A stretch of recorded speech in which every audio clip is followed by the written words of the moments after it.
Preparation of alkenes की preparation. और alkenes की प्रिपरेशन का आज एक और मेथड है हमारे पास, dehydration of alcohols. Dehydration of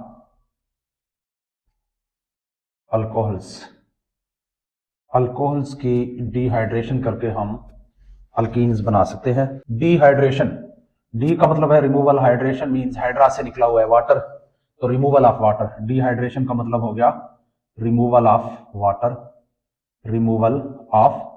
water, H2O remove करना है। किससे रिमूव करना है? फ्रॉम अल्कोहल्स से रिमूव करना है, यानी ROH। आर से मुराद अल्काइल इस तरह के अल्काइल होने चाहिए जिनमें कम से कम 2 कार्बन हो, CH3 CH2OH।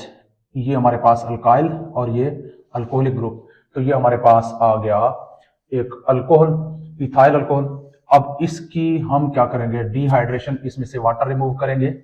जब इसमें से हम वाटर रिमूव करेंगे तो ये तब्दील हो जाएगा, ये इथाइल अल्कोहल है तो ये इथीन में तब्दील होगा, CH2 double bond with CH2। हमारे पास है इथाइल अल्कोहल CH और ये OH, ये हमारे पास आ गया इथाइल अल्कोहल।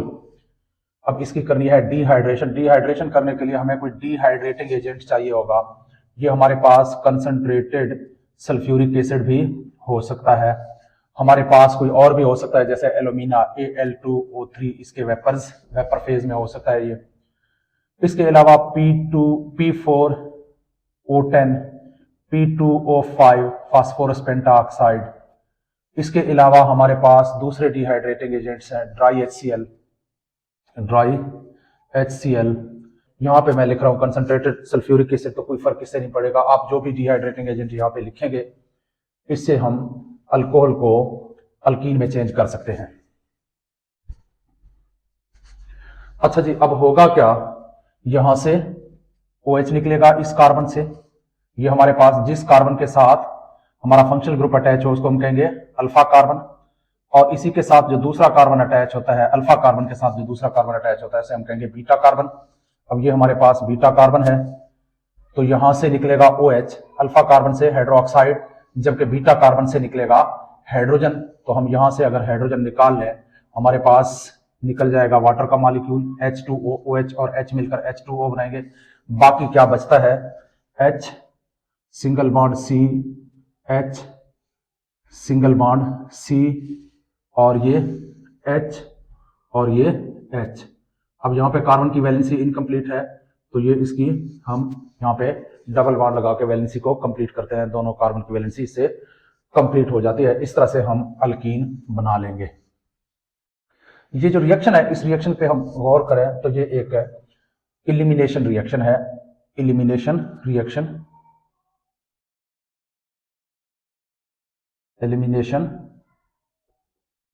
है। एलिमिनेशन रिएक्शन क्यों है? क्योंकि हम यहां से वाटर का मॉलिक्यूल एलिमिनेट कर रहे हैं, रिमूव कर रहे हैं। यहां से OH एलिमिनेट किया, यहां से हाइड्रोजन को एलिमिनेट किया, तो ये वाटर का मॉलिक्यूल इससे रिमूव हुआ है, तो ये एक एलिमिनेशन रिएक्शन है। और दूसरी बात ये है कि ये देखें, एक सिग्मा बॉन्ड यहाँ पे है, एक सिग्मा बॉन्ड यहाँ पे है, तो 2 सिग्मा बॉन्ड टूट रहे हैं, इसके नतीजे में एक पाई बॉन्ड बन रहा है। तो इस तरह से ये एक एलिमिनेशन रिएक्शन है। और एलिमिनेशन रिएक्शन में से ये E1 मैकेनिज्म को, यानी यूनिमॉलिक्यूलर एलिमिनेशन रिएक्शन को ये फॉलो करेगा। इसका मैकेनिज्म बाद में देखेंगे। यहाँ पे लेते हैं कुछ एग्जांपल्स। ये देखें, मेरे पास है एक example CH3 single bond CH2 single bond OH, number 1। और एक और एग्जांपल है CH3 single bond CH single bond CH2 single bond OH। यहाँ पे इस बार मैं OH यहाँ पे लगा रहा हूं।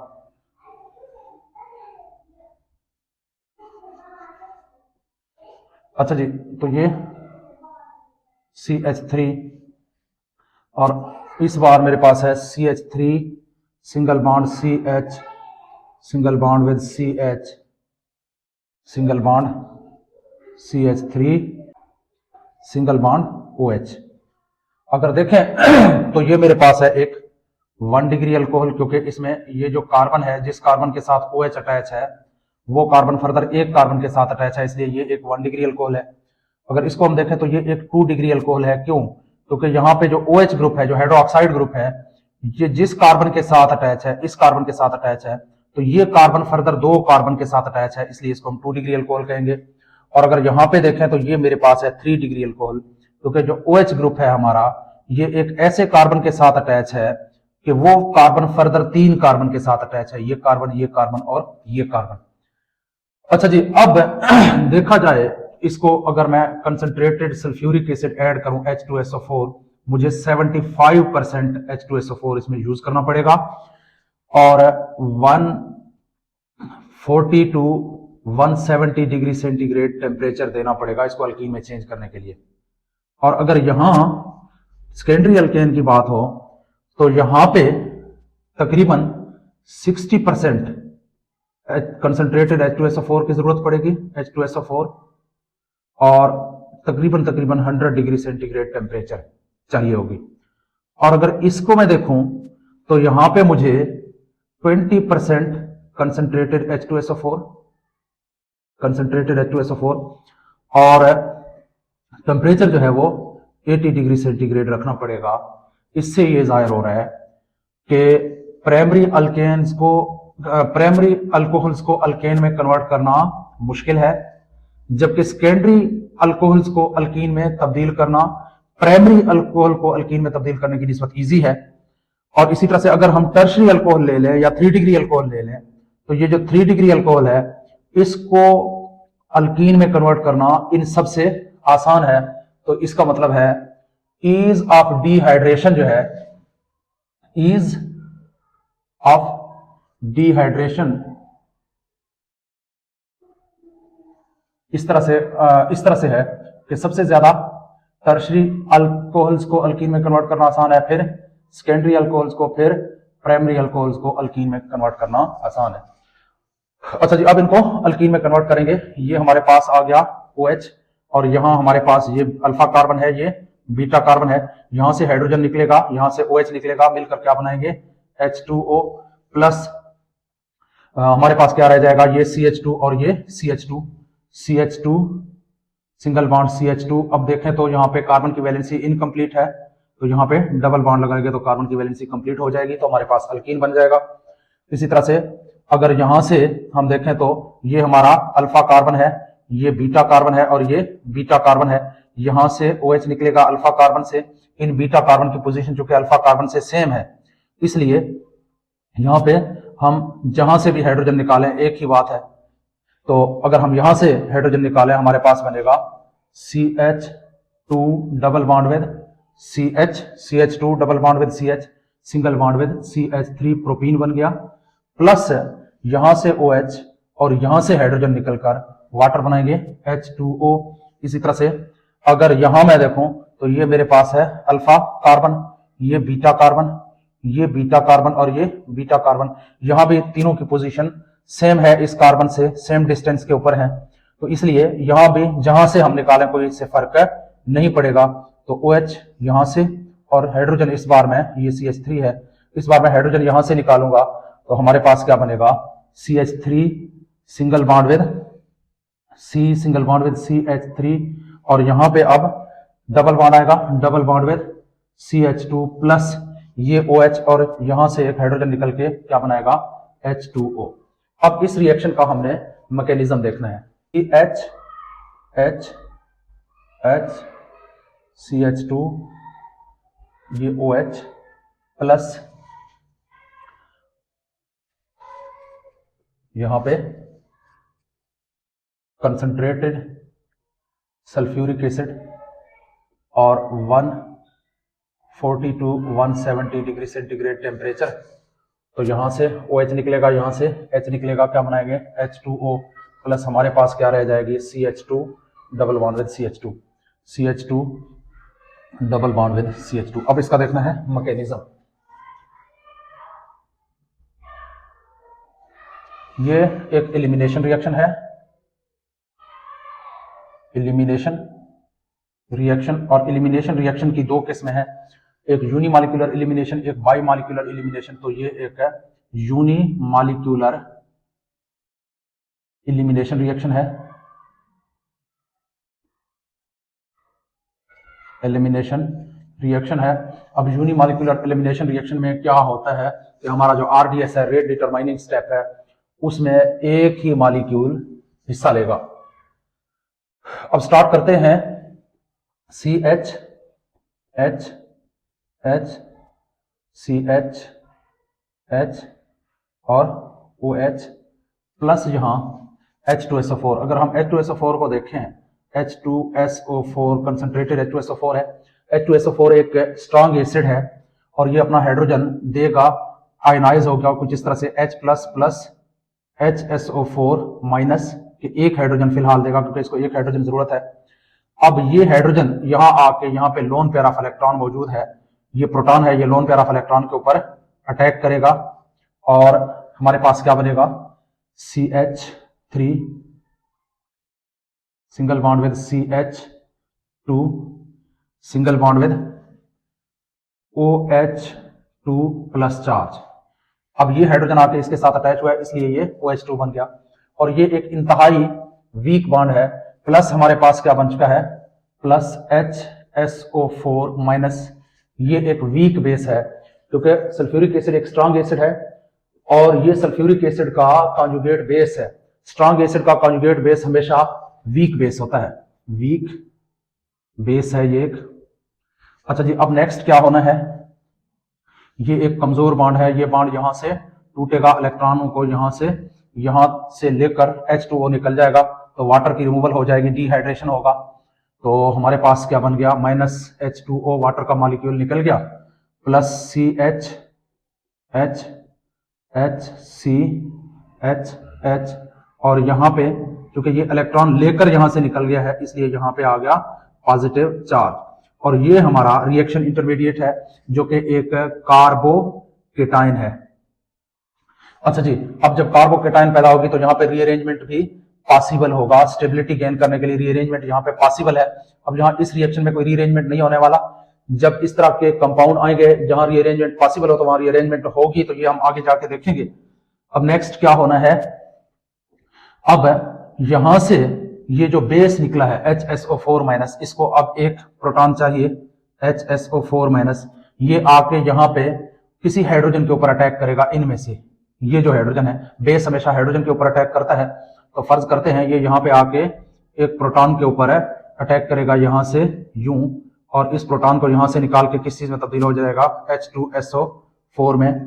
प्लस ये प्रोटॉन अब यहां से निकल चुका है और ये जो इलेक्ट्रॉन है ये अब यहां से यहां शिफ्ट हो जाएगा और एक डबल बॉन्ड बनेगा, CH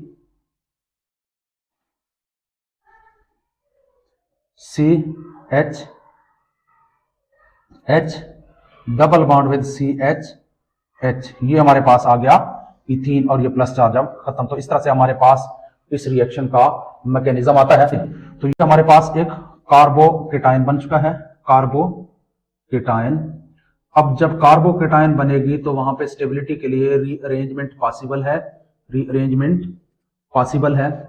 और ये एक ये जो रिएक्शन है ये E1 मैकेनिज्म को फॉलो करता है। E1 मैकेनिज्म का मतलब है हमारे रिएक्शन 2 स्टेप में हमारा कंप्लीट होगा और जो हमारा रेट डिटरमाइनिंग स्टेप होगा वो यही, ये हमारा रेट डिटरमाइनिंग स्टेप है, RDS दूसरा स्टेप हमारा रेट डिटरमाइनिंग स्टेप है। और इस स्टेप में सिर्फ एक मॉलिक्यूल हिस्सा ले रहा है, इसलिए ये E1 मैकेनिज्म को फॉलो करता है। और इसलिए हमारा जो रेट ऑफ रिएक्शन है, रेट ऑफ रिएक्शन, ये डिपेंड करता है only concentration of alcohol, ROH, हमारे अल्कोहल की कंसंट्रेशन के ऊपर डिपेंड करेगा। यहाँ पे अगर हम बात करें तो यहाँ पे CH2OH के ऊपर डिपेंड करेगा। यानी अगर हम H2SO4 से इसका कोई लेना देना नहीं है, ये एक यूनिमॉलिक्यूलर रिएक्शन है, रेट डिटरमाइनिंग स्टेप में सिर्फ एक मॉलिक्यूल यानी अल्कोहल हिस्सा ले रहा है, इसलिए ये एक यूनिमॉलिक्यूलर रिएक्शन है। तो इस तरह से अब हम नेक्स्ट एग्जांपल्स देखेंगे। मैंने 4 रिएक्शंस लिखे हैं, अब इनमें हमने अच्छी तरह से मैकेनिज्म को समझना है। तो सबसे पहला रिएक्शन है यहाँ ये अल्फा कार्बन, ये बीटा कार्बन, यहाँ से OH निकलेगा, यहाँ से हाइड्रोजन निकलेगा, तो हमारे पास प्रोडक्ट बनेगा CH3 single bond with CH double bond with CH2 minus water निकल चुका है। OH और H यहाँ से निकल चुके हैं, तो इसलिए यहाँ पे डबल बॉन्ड आ जाती है। अब यहाँ इस रिएक्शन में यहाँ से OH निकलेगा, ये हमारे पास एक 2 डिग्री अल्कोहल है, और अब हाइड्रोजन जो है हमारे पास एक बीटा कार्बन ये है, एक बीटा कार्बन ये है। अब इनमें से हाइड्रोजन कहाँ से निकलेगा, किस बीटा कार्बन से, तो ये डिपेंड करेगा कि हमारा आगे स्टेबल अल्कीन कौन सा बनेगा। तो यहाँ पे दो प्रोडक्ट पॉसिबल हैं, एक मरतबा हम यहाँ से हाइड्रोजन निकाल के देखेंगे, एक मरतबा यहाँ से हाइड्रोजन निकाल के देखेंगे। अब पहले मैं यहाँ से हाइड्रोजन निकालूंगा, फिर इस कार्बन से हाइड्रोजन निकाल के चेक करते हैं कि हमारा स्टेबल प्रोडक्ट कौन सा बनेगा। तो CH3 single bond with CH, अब मैंने यहाँ से हाइड्रोजन निकालना है, फिर जहाँ से हाइड्रोजन निकाला है वहाँ double bond single bond with CH, यहाँ से OH हाइड्रोक्साइड निकल चुका है, और सिंगल बॉन्ड विद CH3, एक तो ये अल्कीन बनेगा, प्लस H2O वाटर का मॉलिक्यूल निकल चुका है, और एक और अल्कीन ये बनेगा कि मैं यहाँ से हाइड्रोजन निकालूं, तो मेरे पास बनेगा CH3 single bond with CH2 single bond with CH double bond with CH2। अच्छा जी, अब अगर इनमें हम देखें तो इनमें से स्टेबल अल्कीन कौन सा है, ये पता चलेगा हाइपर कॉन्जुगेशन से, और हाइपर कॉन्जुगेशन का पता हमें चलेगा नंबर ऑफ अल्फा हाइड्रोजन से।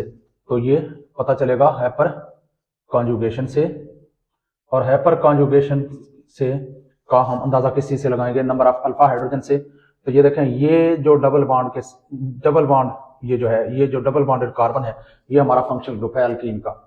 इन कार्बन को छोड़ के इन्हीं कार्बन के साथ जो अटैच कार्बन है उनको हम कहेंगे अब अल्फा कार्बन। एक अल्फा कार्बन ये है, एक अल्फा कार्बन ये है। अब इस अल्फा कार्बन के साथ कितने हाइड्रोजन अटैच हैं, 3, और इस अल्फा कार्बन के साथ कितने हाइड्रोजन अटैच हैं, 3। तो हमारे पास टोटल कितने आ गए, 6 अल्फा हाइड्रोजन यहाँ पे इस स्ट्रक्चर में। तो 6 अल्फा हाइड्रोजन आ गए, तो हमारे पास इसमें 6 नॉन बॉन्ड रेजोनेटिंग स्ट्रक्चर बनेंगे या हाइपर कॉन्जुगेटेड स्ट्रक्चर बनेंगे। और अगर हम इसको देखें तो यहाँ पे देखें, ये हमारा फंक्शनल ग्रुप है अल्कीन का, ये यहां से लेकर यहां तक, इसको हम फंक्शनल ग्रुप में कंसीडर करेंगे। और इनके साथ जो अटैच कार्बन है वो ये है, यहाँ पे एक अल्फा कार्बन है, और इस अल्फा कार्बन के साथ कितने हाइड्रोजन अटैच हैं, 2 अल्फा हाइड्रोजन अटैच हैं। तो इसलिए यहाँ पे 2 अल्फा हाइड्रोजन आ रहे हैं, यहाँ पे 6 अल्फा हाइड्रोजन आ रहे हैं। तो ये हमारा स्टेबल स्ट्रक्चर है, और ये हमारा मेजर प्रोडक्ट है। तो हमारा मेजर प्रोडक्ट यहाँ पे ये है, और इसलिए जब मैकेनिज्म ऑफ रिएक्शन लिख रहे होंगे तो हमने अपने मेजर प्रोडक्ट को लिखना है, माइनर प्रोडक्ट को हम रिएक्शन में नहीं लिखेंगे। उसके बाद नेक्स्ट यहाँ पे ये वाला रिएक्शन, इसके ऊपर गौर करते हैं।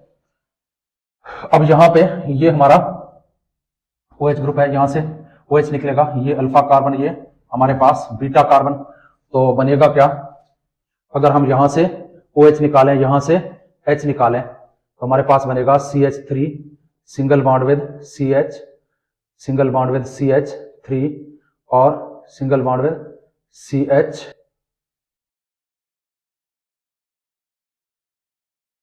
यहां से अगर हम हाइड्रोजन हमने यहां से निकालना है, तो single bond with CH double bond with CH2, एक ये स्ट्रक्चर पॉसिबल है। अब यहाँ पे ये हमारे पास एक स्टेबल अल्कीन नहीं है, यहाँ पे रीअरेंजमेंट पॉसिबल है, तो यहाँ पे रीअरेंजमेंट करेंगे। उसको देखने के लिए पहले हम रिएक्शन मैकेनिज्म की तरफ जाएंगे। देखें, इंटरमीडिएट में हमारे पास बनेगा CH3 single bond with CH single bond with CH3 single bond with CH2 और single bond with CH2।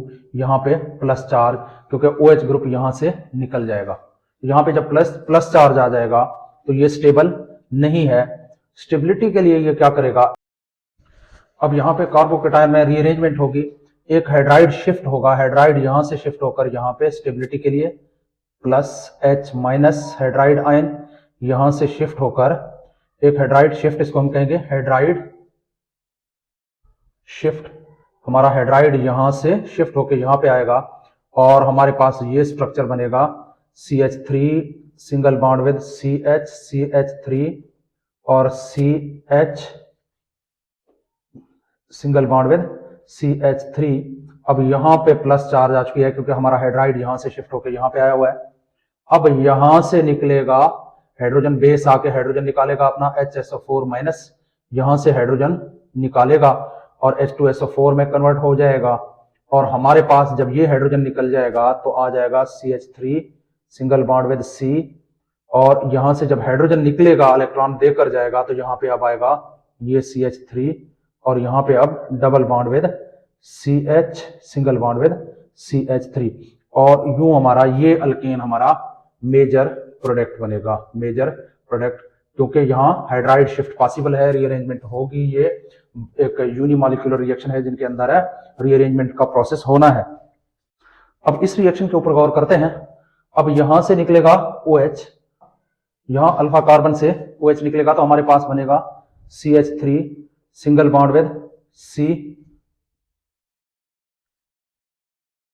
CH3 single bond with C, single bond with CH3 single bond with CH3 single bond with CH2, और यहां से OH निकलने की वजह से यहां पे आएगा प्लस चार्ज। अच्छा जी, अब यहां पे रीअरेंजमेंट पॉसिबल है, तो अब होगा क्या, ये मिथाइल शिफ्टिंग होगी, ये मिथाइल यहां से शिफ्ट होकर यहां पे आएगा, इसको हम कहेंगे मिथाइल शिफ्ट।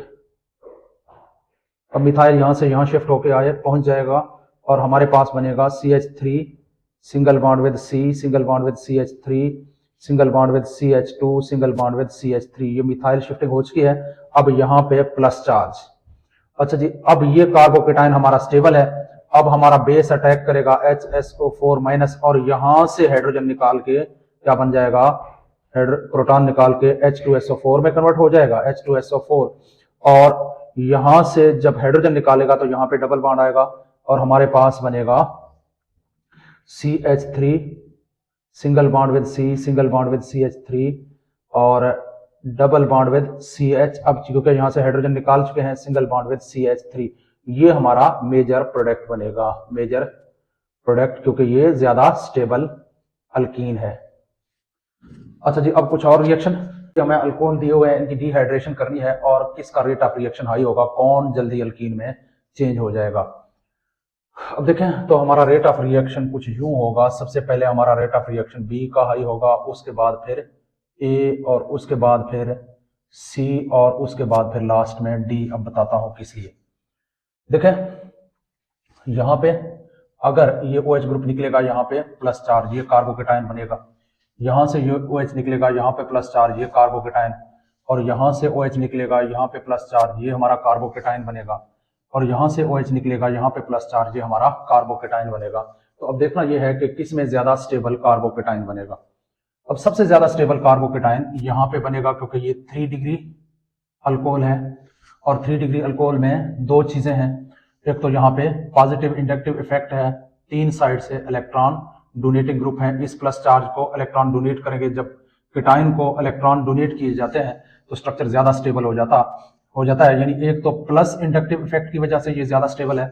दूसरा, अगर हाइपर कॉन्जुगेशन में देखें तो ये हमारे पास कार्बन यहाँ पे 3 अल्फा कार्बन बनेंगे, 1 2 3, इस कार्बन के साथ 3 अल्फा कार्बन अटैच है, और इनमें अल्फा हाइड्रोजन 9 बनेंगे, 9 अल्फा हाइड्रोजन। अब जितने ज्यादा अल्फा हाइड्रोजन होंगे स्ट्रक्चर उतना ही ज्यादा स्टेबल होगा, इसलिए हमारा सबसे हाई रेट ऑफ रिएक्शन इसका होगा। उसके बाद नेक्स्ट ए का, ए में यहाँ पे कार्बोकेटाइन बन रहा है क्योंकि इसके अंदर रेजोनेंस आ जाती है, रेजोनेंस। अब रेजोनेंस स्टेबलाइज्ड हो जाता है, ये रेजोनेंस की वजह से ये ज्यादा स्टेबल है दूसरे नंबर पे, क्योंकि यहाँ पे पॉजिटिव इंडक्टिव इफेक्ट भी है और हाइपर कॉन्जुगेशन भी है। यहाँ पे सिर्फ रेजोनेंस है, इसलिए पहले नंबर पे बी, दूसरे नंबर पे ए, और फिर थर्ड नंबर पे सी।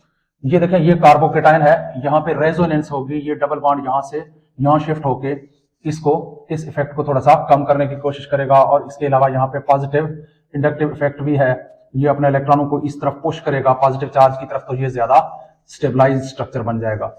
यानी यहाँ पे एक तो पॉजिटिव इंडक्टिव इफेक्ट है, दूसरा यहाँ पे रेजोनेंस इफेक्ट भी मौजूद है, रेजोनेंस, तो इसलिए हमारे थर्ड नंबर पे ये। और उसके बाद लास्ट में देखें तो ये स्टेबलाइज होगा, यहाँ पे रेजोनेंस नहीं है, सिर्फ पॉजिटिव इंडक्टिव इफेक्ट है, मिथाइल ग्रुप लगे हुए हैं यहाँ से, पॉजिटिव इंडक्टिव इफेक्ट की वजह से ये भी स्टेबलाइज हो जाएगा। इसमें भी अल्फा हाइड्रोजन है और हमारे पास 6 अल्फा हाइड्रोजन है, जबकि इसमें 9 अल्फा हाइड्रोजन है, इसलिए सबसे हमारा रेट ऑफ रिएक्शन हाई होगा बी का, उसके बाद ए का, फिर सी का और फिर डी का, और यूं हमारा जो है रेट ऑफ डिहाइड्रेशन जो है हम इस चीज से देख सकते हैं।